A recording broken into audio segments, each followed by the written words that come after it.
Thank you. Makiria ma athaki na ateng'eri 70 arĩa marĩ na wathe wa meciria nĩo megũcagũrwo mĩhang'o-inĩ ĩrĩa hũrirwo mwaki ũmũthĩ kĩharo-inĩ gĩa Kasarani.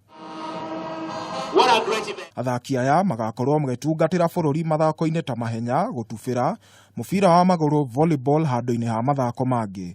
In total we'll have 73 athletes for 12 sports.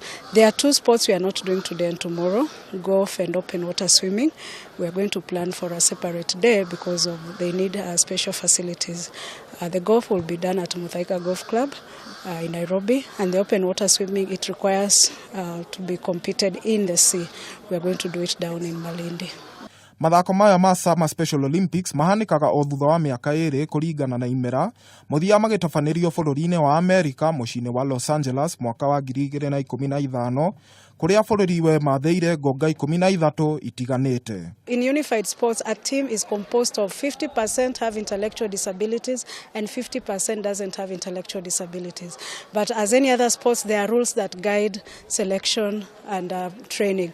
But one of the two major rules is that they have to be in the same age ability and the age group, and they also have to be of the same ability level, such that not one of them is not more dominant than the other. Ucaria ũyũ ũgatirwo mũthenya wa rũciũ kũrĩa atabania marehoka nĩ magakorwo manyitĩte namba ya athaki arĩa marenda.